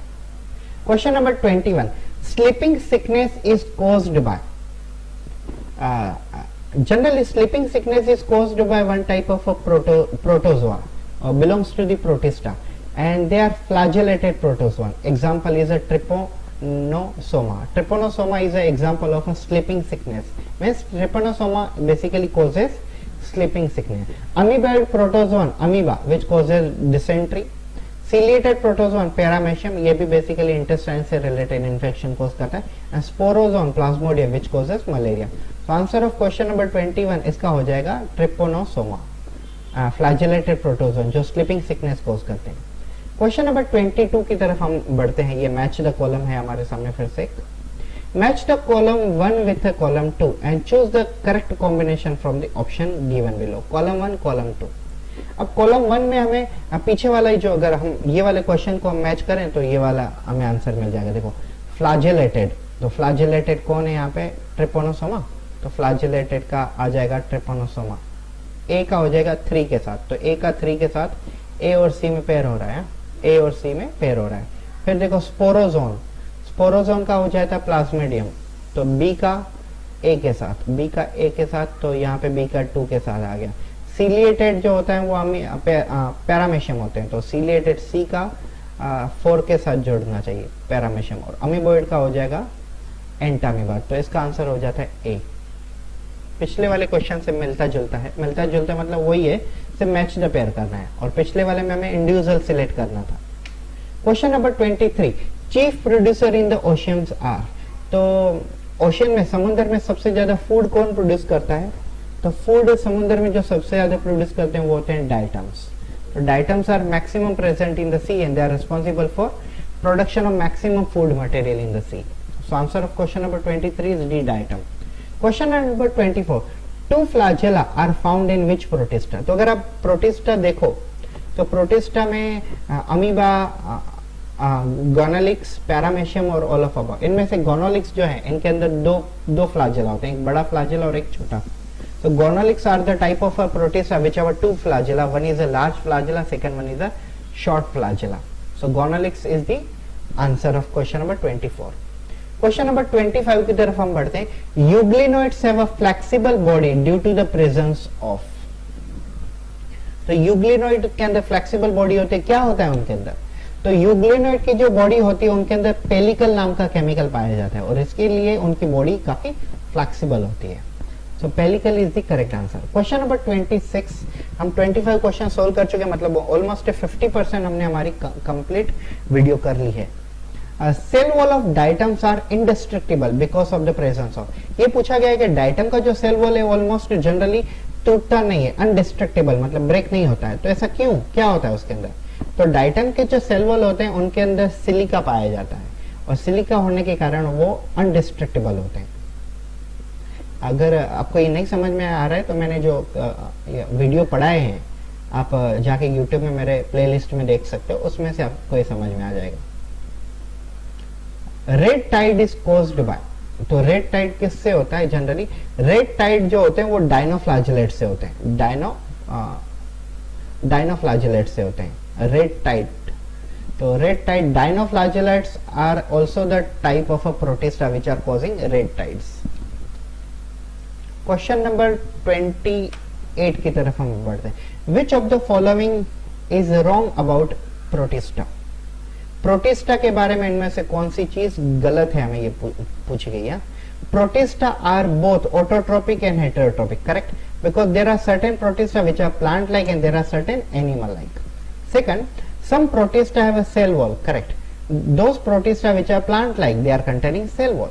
Third, Protista does not have membrane bounded organelle. ये वाली क्वेश्चन ऑप्शन स्टेटमेंट जो है वो गलत है. Protista does not have membrane bounded organelle नहीं.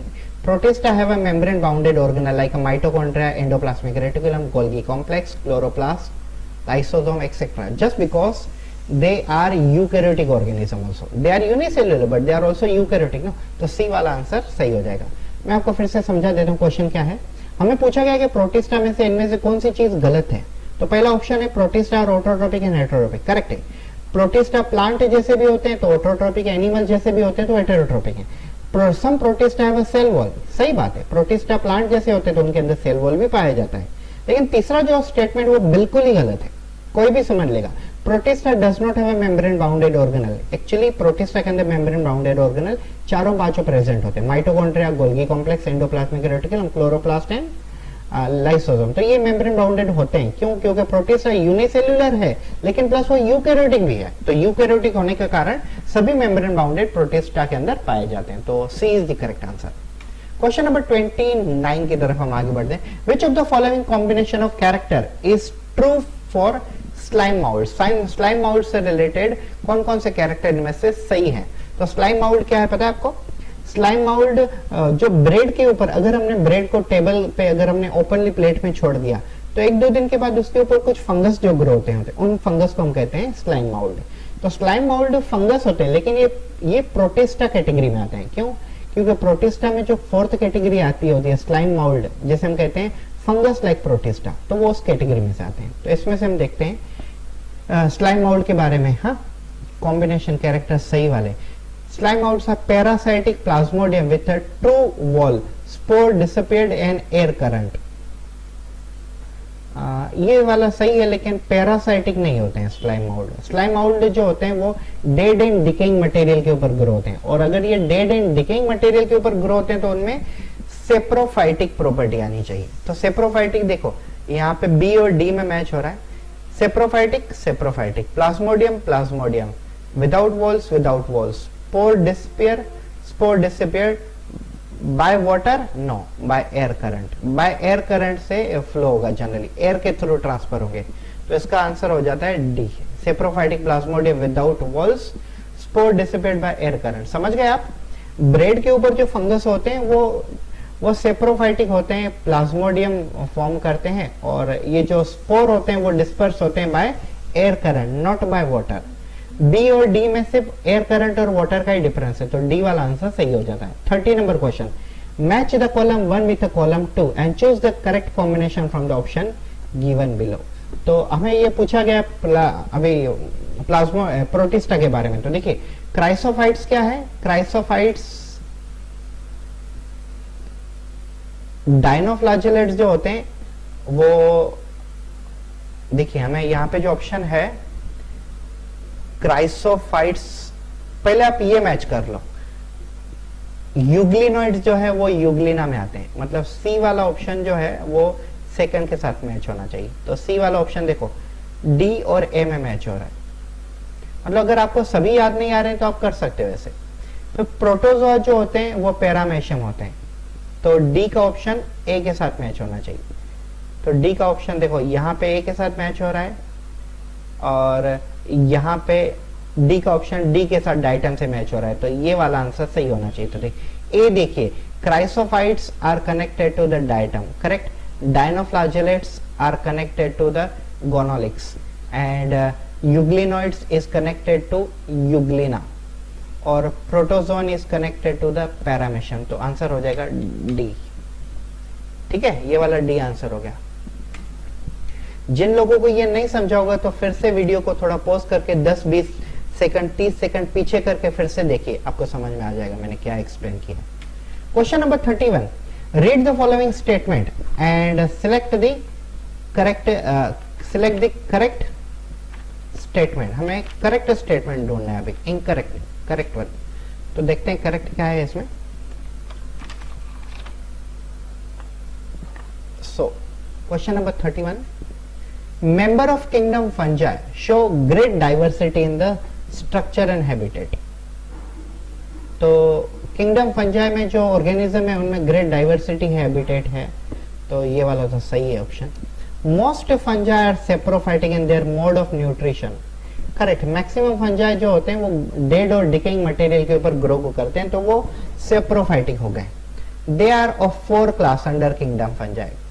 Kingdom fungi के अंदर 4 क्लास कौन से आते हैं? पहला आता है एस्कोमाइसिट्स, सेकंड आता है फाइकोमाइसिट्स, नंबर कोई भी हो सीक्वेंस, पहला आता है फाइकोमाइसिट, दूसरा आता है एस्कोमाइसिट, तीसरा आता है बेसिडोमाइसिट और चौथा आता है ड्यूटेरोमाइसिट। तो ये 4 क्लास हो गए फंजाई के अंदर, तो ये वाला भी ऑप्शन करेक्ट है, और डी ऑप्शन, तो डी ऑप्शन सही आएगा। So D is the correct answer. Question number 32, fungi prefer to grow in. अब आपने ये देखा होगा कि बारिश के सीजन में अगर आप कहीं पे से रास्ते में टहलने निकलते हो तो कभी कभी कोई प्लांट के ऊपर, ट्री के ऊपर छोटे छोटे मशरूम दिखाई देते हैं, और एक दो दिन के बाद अगर आप देखो तो मशरूम काफी बड़े हो गए होते हैं। तो ऐसा क्यों? क्योंकि बारिश के सीजन में ह्यूमिडिटी ज्यादा होती है, और ह्यूमिडिटी ज्यादा होने के कारण ये जनरली ग्रो होते हैं। ठीक है, तो ह्यूमिडिटी जहां पे ज्यादा होगी मशरूम वहां पे ज्यादा ग्रो होंगे। So answer warm and swampy places, swampy places, sorry no, warm and salty places obviously no, salt में ग्रो नहीं होंगे। Warm and humid places, cold and moist place भी आएगा आंसर, लेकिन here we will say humid place is more important. So answer is C. Question number 33. Some hyphae are continuous tube filled with a multinucleated cytoplasm. These are called. तो देखो coenocytic hyphae जो है D वाला, ये correct answer है इसका। मैं आपको बताता हूँ क्या होता है। जनरली मशरूम में सिंगल सिंगल ब्रांच होती है जिनको हम कहते हैं माइसेलियम, और पूरे मशरूम को एक्चुअली माइसेलियम कहते हैं। तो कभी कभी क्या होता है कि सिंगल ब्रांच, सिंगल साइटोप्लाज्म में काफी सारे न्यूक्लियस होते हैं, मल्टी न्यूक्लिएटेड होते हैं। So when there is a single cytoplasm with many nuclei or many multinucleated, then it is called koinocytic hyphae. Single cytoplasm with many nuclei, it is called koinocytic hyphae. Question number 34. 34. Vegetative reproduction in fungi takes place by. So I'll tell you, fungi के अंदर fragmentation भी होता है, fungi के अंदर budding भी होती है, fungi के अंदर fission भी होता है। तो all of above will be the correct answer of question number 34। Fungi के अंदर फ्रेगमेंटेशन, बर्डिंग, फिजन ये सब होते हैं। Fungi undergo budding, fragmentation and fission all, so answer will be all of above. Question number 35। Read the following statement and select the incorrect statement. फिर से हमें incorrect ढूंढना है, ठीक है, फिर से समझ लीजिए। Mushrooms are eukaryotic multicellular fungi. Mushroom correct, mushroom eukaryotic multicellular fungi होते हैं। Second, the cyanobacteria are unicellular, colonized or filamentous, freshwater or marine or terrestrial algae. Correct, सियानोबैक्टीरिया unicellular होते हैं, कॉलोनियल होते हैं, वो फिलामेंटस भी होते हैं। ये वाला स्टेटमेंट भी करेक्ट है। C, Rhizopus belongs to the class Phycomycetes of a kingdom fungi. और ये वाला जो है Rhizopus also belongs to the Phycomycete kingdom fungi, ये वाला भी सही है। Bacteria are grouped under two category based on their shape. नहीं, ये वाला गलत है। Bacteria are classified into the four category based on the shape, such as a cocci and circular bacteria. Then rod shaped bacteria means bacilli. Then third one Vibrio, as we discussed previously in this chapter, in this MCQ also. And fourth one is Spirochete. तो bacteria चार category में divide होते हैं, तो दो category में नहीं। तो फोर्थ वाला ऑप्शन जो है वो गलत है, तो हमें इनकरेक्ट ढूंढना है। So D is the correct answer. Question number 36। Which of the following is a fungal disease? Citrus canker is actually bacterial disease. White spot on a mustard is a fungus disease. Black rot of a mustard, potato spindle tuber disease. नहीं, यहाँ पे 36 का answer है ना, B हो जाएगा। White spot on mustard, mustard के ऊपर जो व्हाइट स्पॉट होते हैं वो फंगस के होते हैं। और ये एनसीईआरटी में हमें फंजाई जब हम टॉपिक पढ़ते हैं तो वहां पे क्लियरली लाइन में दिया हुआ है, white spot on mustard is caused due to the fungal disease, parasitic fungi जैसे हम कहते हैं। आंसर बी हो जाएगा इसका। Question number 37। In fungi heterotrophic nutrition में भी, फंजाई में हेटेरोट्रोपिक मोड ऑफ न्यूट्रिशन कौन सा होता है? सो फंजाई अगर हेटेरोट्रोपिक है तो वो सिम्बायोटिक भी हो सकते हैं, पैरासाइटिक भी होते हैं, सेप्रोफाइटिक भी होते हैं। इसका आंसर हो जाएगा ऑल। अब मैं आपको एक्सप्लेन करता हूं क्यों। What is symbiotic fungi? When fungi shows mutualistic relationship with another organism, then it is called symbiotic relation. For example in lichen के अंदर फंजाई algae के साथ जुड़े होते हैं, तो फंजाई उनको डिकम्पोजिशन में मदद करते हैं और algae उनको फूड प्रोवाइड करती है, तो ये सिम्बायोटिक रिलेशन हो गया। फंजाई पैरासाइटिक भी हैं, जैसे हमारे अंदर इन्फेक्शन होता है, रिंगवर्म इन्फेक्शन होता है, ट्राइकोफाइटोन, माइक्रोस्पोरियम, ये पैरासाइटिक इन्फेक्शन होता है। और जब किसी की डेथ हो जाती है तो उनको रेफ्रिजरेटर में रखते हैं ताकि कुछ घंटे तक उनकी बॉडी को हम प्रिजर्व कर सकें, क्योंकि अगर प्रिजर्व नहीं किया तो फंजाई सेप्रोफाइटिक नेचर परफॉर्म करेंगे, मतलब वो डेड और डिकेइंग मटेरियल के ऊपर ग्रो करेंगे, जैसे ब्रेड के ऊपर माउल्ड ग्रो होता है। तो फंजाई पॉजिटिव रिलेशन भी दिखाते हैं सिम्बायोटिक, वो पैरासाइटिक इन्फेक्शियस रिलेशन भी दिखाते हैं, और डेड एंड डिकेइंग मटेरियल के ऊपर भी ग्रो होते हैं, जिसे सेप्रोफाइटिक नेचर कहते हैं। तो ये ऑल ऑफ अबव आंसर हो जाता है। Question number 38। आप है ना मेरे एक्सप्लेनेशन को पॉज मत किया करो। मैंने काफी बार देखा हुआ है कि मेरा वीडियो जो होता है वो ऑलमोस्ट 50 मिनट का 1 घंटे का भी हो तो आप 40 मिनट में देख लेते हो, मतलब आप मेरे से आंसर देख रहे हो और लेकिन उनको एक्सप्लेनेशन नहीं सुन रहे हो। एक्सप्लेनेशन नहीं सुन रहे हो तो आप वीडियो देखिए ही मत, क्योंकि कुछ फायदा भी नहीं होगा। फ्यूचर में अगर आपको ऐसा क्वेश्चन आता है एग्जाम में तो आप है ना काफी डाउट में रहोगे कि इसका आंसर ये वाला है या नहीं, क्योंकि अगर आपने मेरा एक्सप्लेनेशन नहीं सुना तो आपके माइंड में वो प्रॉपरली सेट नहीं हुआ होगा वो आंसर। तो explanation is very important guys. You are learning the explanation from the Anand Vani sir, not from any other person. मतलब आप एक बायोलॉजी के टीचर से, बायोलॉजी के प्रोफेसर से बायोलॉजी के आंसर को एक्सप्लेनेशन समझ रहे हो। मैं कोई लोकल बंदा किसी और सब्जेक्ट का नहीं हूं कि आपको मेरा एक्सप्लेनेशन बोर लगे। आप एक्सप्लेनेशन सुना करो पूरा। Question number 38, in fungi sexual reproduction takes place by. तो फंजाई में सेक्सुअल रिप्रोडक्शन कैसे होता है? तो सेक्सुअल रिप्रोडक्शन देखें तो फंजाई में oospore से रिप्रोडक्शन होता है। oospore देखिए यहाँ पे है नहीं, यहाँ पे oospore नहीं है, यहाँ पे इसमें भी नहीं है, यहाँ पे oospore है। फंजाई में एस्कोस्पोर से भी होता है, यहाँ पे एस्कोस्पोर है नहीं।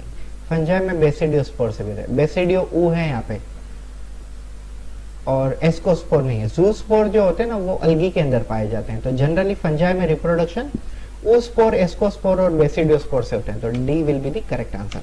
क्वेश्चन नंबर 39 की तरफ हम बढ़ते हैं।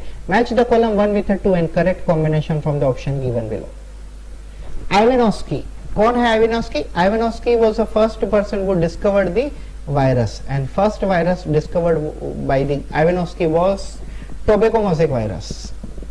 थोड़ा पानी भी पी लेता हूं, आप भी थोड़ा देख लीजिए क्या आंसर हो सकता है इसका।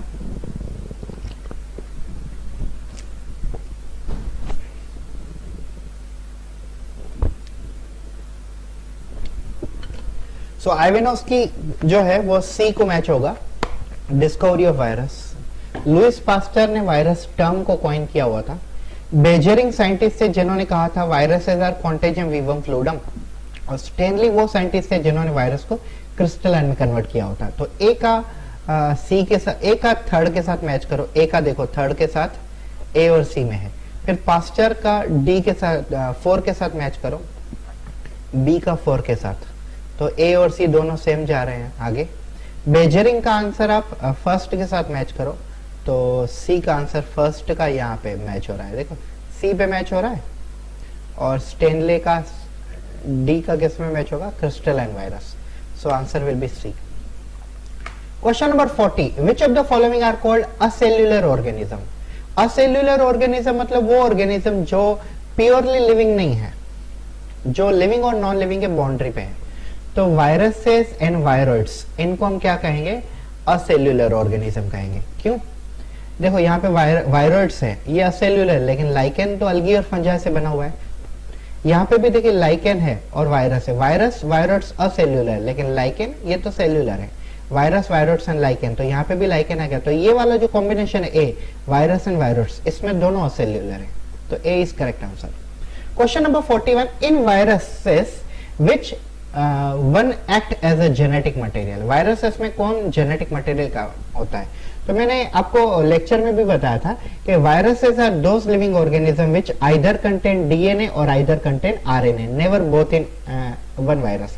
Like in human being, in plant, in case of fungi, protista, bacteria, plant, animal, everyone, they are containing DNA for transmission of genetic material and RNA for protein synthesis. But viruses are only the organism which are either containing DNA or RNA, but never both. तो यहाँ पे DNA भी नहीं आएगा answer, RNA भी नहीं आएगा, both A और B भी नहीं आएगा, either A और B आएगा। मतलब या तो DNA होगा या तो RNA होगा, डीएनए आरएनए दोनों नहीं होगा। तो आंसर डी हो जाएगा इसका आंसर। Question number 42, टी.ओ. डायनर, इनका पूरा नाम है, ये साइंटिस्ट का नाम है थियोडर डायनर, डिस्कवर्ड। तो थियोडर डायनर ने क्या डिस्कवर किया हुआ था? उन्होंने डिस्कवर किया हुआ था फ्री इन्फेक्शियस आरएनए, जिनको हम कहते हैं वायरॉइड्स। वायरॉइड्स इन्होंने डिस्कवर किया हुआ था, इसके लिए उनको कहते हैं free infectious RNA. Question number 43, who recognize certain microbes as a casual organism of mosaic disease। तो कौन से ऐसे कुछ माइक्रोब्स हैं जो जनरली मोज़ेक डिसीज कोज करते हैं और वो किसने डिस्कवर किया होता? तो उसका आंसर हो जाता है आइवानोस्की, क्योंकि मैंने आपको अभी कहा Ivanovsky was the first person who discovered virus and the name of virus was tobacco mosaic virus which was causing disease called tobacco mosaic disease. तो टोबैको मोज़ेक वायरस को सबसे पहले आइवानोस्की ने ढूंढा था और उन्होंने ये भी कहा था कि ये virus tobacco mosaic disease cause करता है टोबैको प्लांट के अंदर। Question number 44, which are smaller than the virus? तो वायरस से छोटे क्या होते हैं? वायरस से छोटे होते हैं बैक्टीरिया? नहीं। वायरस से छोटे होते हैं फंजाई? नहीं। वायरस से छोटे होते हैं सियानोबैक्टीरिया? नहीं। वायरस से छोटे जो होते हैं वो होते हैं वायरस, ऑलमोस्ट 10 टाइम्स स्मॉलर होते हैं उनसे। सो virus is the correct answer. Question number 45, among the common cold, flu, mumps, smallpox, herpes, influenza and AIDS, how many diseases are caused by virus? ये वाला तो थोड़ा डिफिकल्ट हो जाएगा, हम देखते हैं वन बाय वन। देखो कॉमन कोल्ड जो होता है वो वायरस से होता है, मम्स जो होते हैं वो भी वायरस से होते हैं, मम्स वायरस कहते हैं, स्मॉल पॉक्स भी वायरस से होता है। तो common cold is a viral, mumps is also viral, smallpox is also viral, herpes is also called herp virus, it is also viral, influenza ये वायरस से भी होता है, बैक्टीरिया से भी होता है, लेकिन वायरस से भी होता है, और एड्स ये तो HIV वायरस से होता है। तो 1 2 3 4 5 6 उन्होंने 6 डिसीज दिए और 6 के 6 डिसीज वायरल वाली है। तो 3 4 5 6, तो 6 will be answer, D option. Question number 46, find out the correct statement. Correct statement में हमें करेक्ट स्टेटमेंट ढूंढना है। In lichen, algal component is called phycobiont and fungal component is called mycobiont, which are heterotrophic and autotrophic respectively. Which are heterotrophic and autotrophic respectively. यहाँ पे respectively उन्होंने actually गलत दे दिया हुआ है। देखो lichen के अंदर algal component को हम कहते हैं phycobiont और fungal component को हम कहते हैं mycobiont, which are heterotrophic and autotrophic respectively। तो और फाइकोबायोंट जो हेटेरोट्रोपिक है और माइकोबायोंट है ऑटोट्रोपिक है, ये इन्होंने थोड़ा गलत कर दिया। हम आगे देखते हैं, शायद ये वाली कुछ प्रिंट मिस्टेक हो सकती है। Viroids contain RNA, a low molecular weight and protein coat B. तो वायरोइड्स के अंदर आरएनए होता है, प्रोटीन कोट वी होता है, ये वाला भी मतलब चीज सही है।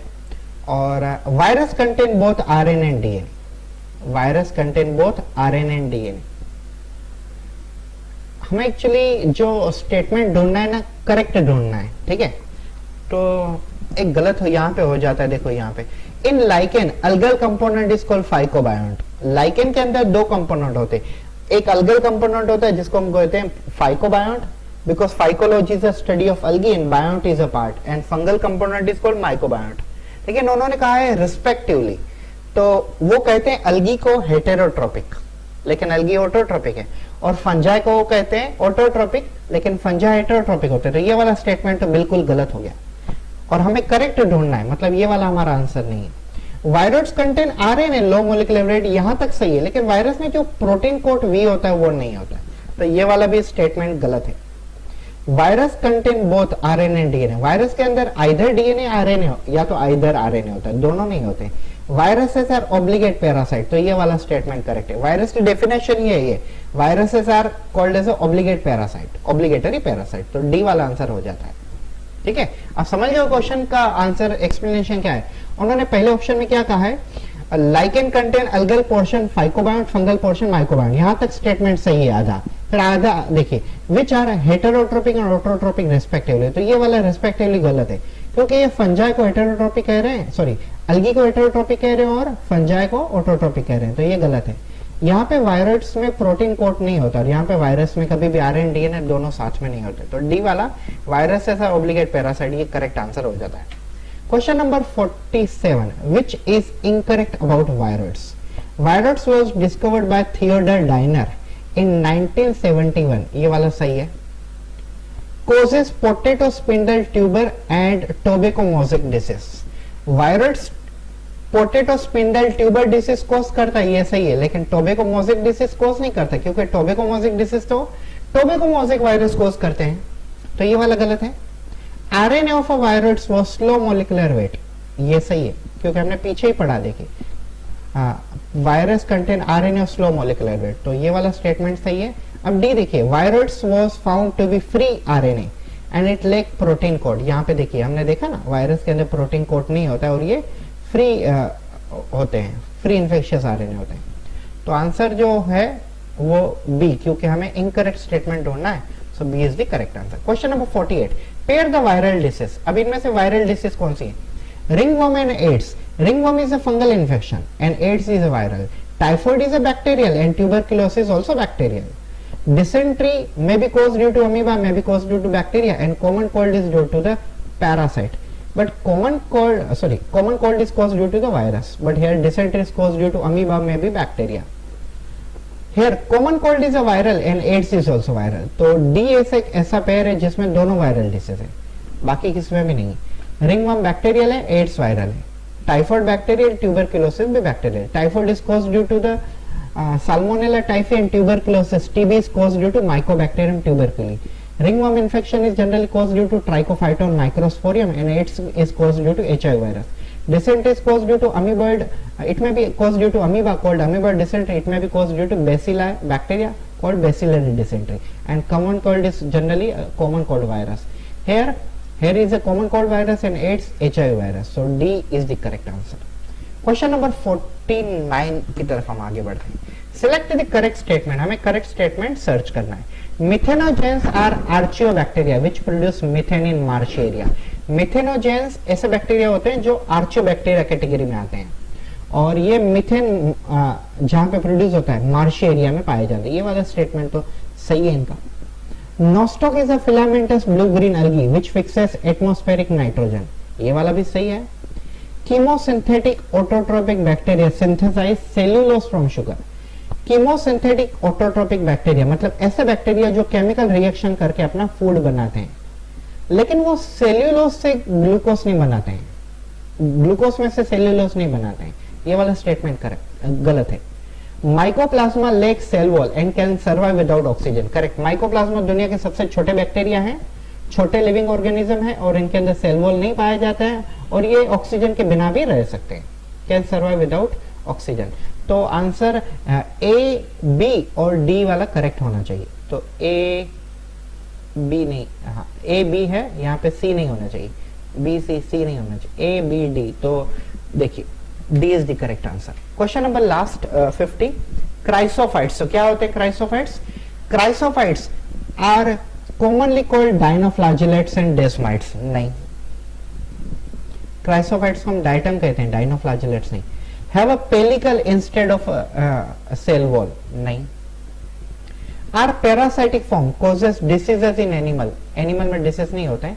Have a indestructible wall layer deposited by silica. तो ये वाला डी आंसर करेक्ट हो जाता है। क्राइसोफाइट्स में जो वॉल होते हैं वो इंडिस्ट्रक्टिबल होते हैं क्योंकि सिलिका से बने हुए हैं। और हमने ये वाला क्वेश्चन मतलब इससे रिलेटेड हमने डिस्क्रिप्शन पहले भी दे चुका हूं मैं आपको इस टॉपिक में।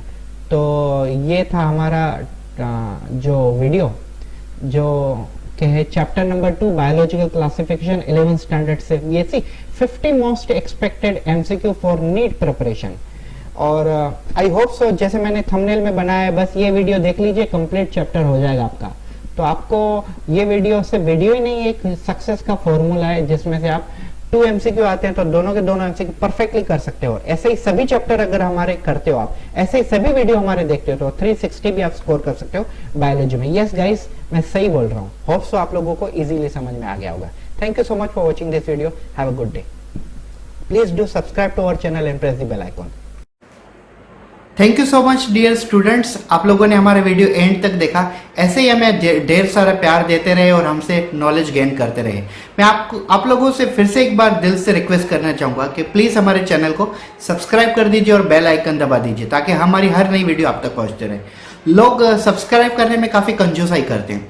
आपको सब्सक्रिप्शन करने के लिए कुछ पैसे नहीं देने होते हैं। ये सिर्फ आपको, अगर आप एक सब्सक्राइब हमारा बढ़ाते हो तो जैसे ही हमारे सब्सक्रिप्शन बढ़ते हैं हमारे अंदर और वीडियो बनाने की इच्छा होती है, एक्साइटमेंट और बढ़ती है और हम अच्छा से अच्छा कंटेंट आपको देने की कोशिश करते हैं। तो प्लीज़ सिर्फ चैनल को सब्सक्राइब कर दीजिए और बेल आइकन दबा दीजिए ताकि हम जब भी वीडियो बनाएं आप तक सबसे पहले पहुंचे। Thank you so much for watching this video. Please share this video with your friends in circle, those who are also related to the biology field. Thank you so much. Have a good day.